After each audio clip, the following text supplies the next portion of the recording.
پھر آگے ہے کیونکہ میں آج کے دن تجھ کو حکم کرتا ہوں خداوند کہ تو خداوند اپنے خدا سے محبت رکھے اور اس کی راہوں پر چلے اور اس کے فرمان اور آئین اور احکام کو مانے تاکہ تو جیتا رہے اور بڑھے، اور خداوند تیرا خدا اس ملک میں تجھ کو برکت بخشے جس پر تو قبضہ کرنے کو تو وہاں جا رہا ہے۔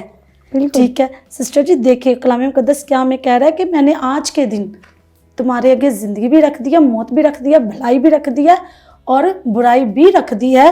اب وہ کہہ رہا ہے کیونکہ آج کے دن، پھر وہی بات آ گئی اوپر بھی وہ کہہ رہا ہے کہ آج کے دن، بالکل آنے والی زندگی میں تو نہیں کہہ رہا، یا گزرے ہوئے کل میں تو نہیں کہہ رہا، یا گزرے سالوں میں، بلکہ خداوند کا کلام کہہ رہا ہے کہ آج کے دن میں تجھ کو حکم کرتا ہوں کہ تو خداوند اپنے خدا سے محبت رکھ۔ کیسے محبت کر سکتے ہیں؟ 15 منٹ کی دعا کر کے، یا 10 منٹ کی دعا کر کے، یا 5 منٹ خدا کا زندہ کلام پڑھ لیا، یا لوگوں کو بتا دیا۔ بالکل کتنا خداوند کہہ رہا ہے کہ تو اس میں پوائنٹ دیکھیں کہ آج کے دن حکم کرتا ہوں کہ تو میں بھی نہیں بلکہ تو خداوند اپنے خدا سے محبت رکھے اور اس کے فرمان اور اس کی راہوں پر چلے۔ بالکل جب ہم اس کی راہ پہ چلیں گے، جب ہم اس کے فرمان کو مانیں گے، اس سے محبت رکھیں گے، خداوند کو ٹائم دیں گے، اس کے کلام کو سمجھیں گے کہ یہ ہمیں کیا بتا رہا ہے۔ کلام تو پڑھ لیتے ہیں، آمین، زبور پڑھ لیا، کلام پڑھ لیا، آیت پڑھ لی، بعد میں ہم کہہ دیتے ہیں آمین۔ آمین کب ہم کرتے ہیں؟ جب ہم اسے اپنی زندگی میں ریسیو کرتے ہیں۔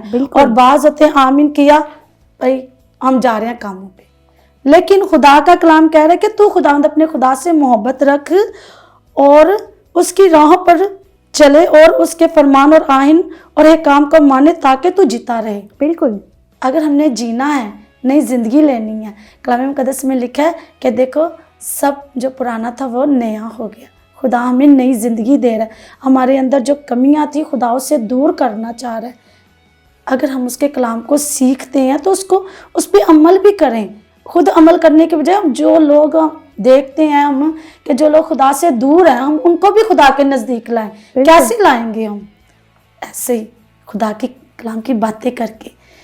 اگر آپ کبھی کسی کو دیکھتی ہیں کہ وہ خدا سے دور ہے، آپ اس کو یہ نہیں کہیں گی کہ بیٹا ادھر آؤ، بیٹی ادھر آؤ، یہ بری بات ہے، ایسے نہیں کرنا، نہیں، بلکہ آپ کہیں گے آؤ میرے ساتھ تھوڑا ٹائم گزارو، اس کے پاس کلام لے کے بیٹھ جاؤ، اس میں سے کوئی کلام کی 1-2 باتیں اس کو بتاؤ کہ خدا کتنا پیار کرتا ہے وہ ہمارے لیے اس نے اپنا اکلوتا بیٹا بخش دیا کہ جس نے اپنے ہاتھوں پہ کیل ٹھکوایا، سر پہ کانٹوں کا تاج پہنا، ایک ایک خون کے قطرے سے اس نے ہمیں خرید لیا۔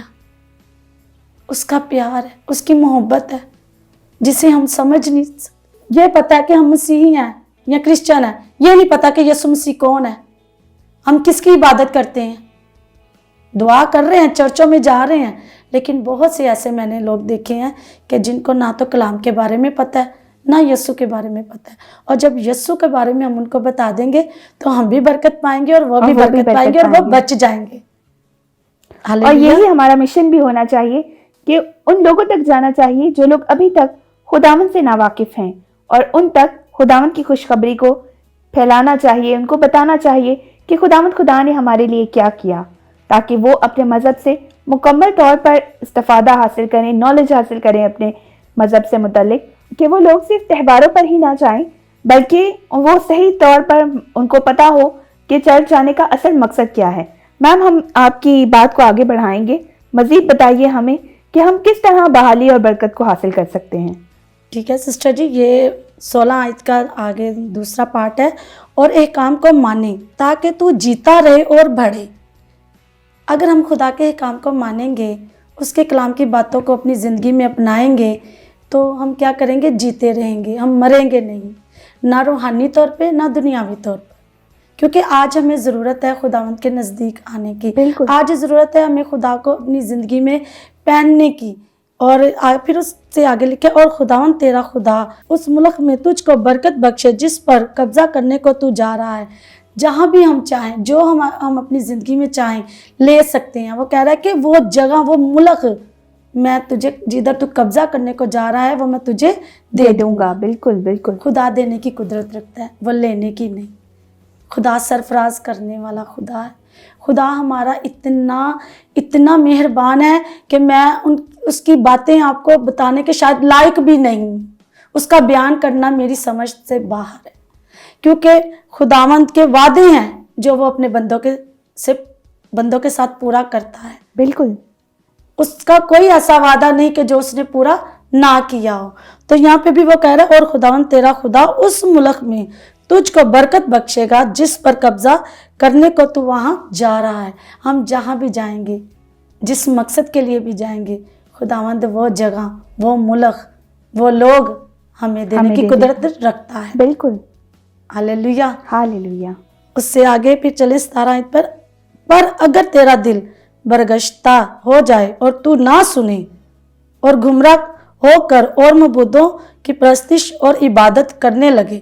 وہ کہہ رہا ہے کہ پر اگر میں نے تیرے آگے موت رکھی، زندگی رکھی، برائی رکھی، تو نے پھر بھی نہیں فیصلہ کیا، تو برائی کو چن رہا ہے یا اچھائی کو چن رہا ہے، تو اچھائی کو چن کے بھی، سن کے بھی، کلام کو میں نے بیان کیا، کلام کو میں نے تیری زندگی میں اتارا، اس کو سن کے بھی تو عمل میں نہیں آ رہا، تو پر اگر تیرا دل، وہ کہہ رہا پھر بھی تیرا دل، پر اگر تیرا دل برگشتہ ہو جائے اور تو نہ سنے، عمل نہ کرے، پر تو نہ سنے بلکہ گمراہ ہو کر اور معبودوں کی پرستش اور عبادت کرنے لگے، پھر ہم کیسے کہہ سکتے ہیں کہ خدا ہماری دعاؤں کا جواب نہیں دیتا؟ ہم گناہ بھی کر رہے ہیں، بدی بھی کر رہے ہیں، دلوں میں ایک دوسرے کے لیے نفرتیں ہیں، گھمنڈ ہے، تکبر ہے، تو پھر بھی میں دعا کر رہی ہوں، اور میں یہ بھی کہہ رہی ہوں کہ میری دعا قبول نہیں ہو رہی۔ کیوں؟ کیونکہ میں نے زندگی کو پایا ہی نہیں ہے، زندگی کو لیا ہی نہیں ہے۔ میں دعائیں بھی کر رہی ہوں، لوگ کہتے ہیں ہم دعا کرتے ہیں، خدا سنتا نہیں۔ دعا کرتے ہیں، چرچ جاتے ہیں بعض لوگ، اور چرچ کے بعد جی سن رہے ہیں جی فلانے دربار پہ گئے ہیں، غیر معبودوں کے پاس جا رہے ہیں جادو ٹونے کرانے۔ بالکل۔ تو وہ کس طرف جا رہے ہیں؟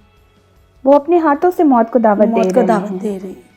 ٹھیک ہے سسٹر جی، اس سے آگے پھر چلیں گے 18 آیت۔ تو آج کے دن میں تم کو جتا دیتا ہوں، کہتا میں تنوں داستا بھی تنوں جتانا، جتاتا ہوں آج کے دن۔ وہ کہتا ہے آج کے دن تم کو جتاتا ہوں کہ تم ضرور فنا ہو جاؤ گے۔ کہہ رہا ہے کہ میں تجھے بتا دوں کہ تو فنا ہونے جا رہا ہے، تو اپنے ہی گناہوں کی دلدل میں دھسا جا رہا ہے، تو اپنی ہی بندے ہوئے جالوں میں موت کی وادی کی طرف جا رہا ہے۔ بالکل۔ وہ کہہ رہا ہے میں تجھے جتا رہا ہوں کہ تو میری سن نہیں رہا، میں تجھے بچا رہا ہوں، تو بچ نہیں رہا۔ ہاللیلویہ۔ ہاللیلویہ۔ میم ہم مزید آپ سے سیکھیں گے، لیکن ابھی وقت ہے ایک چھوٹی سی بریک کا، تو آپ سے ملتے ہیں بریک کے بعد۔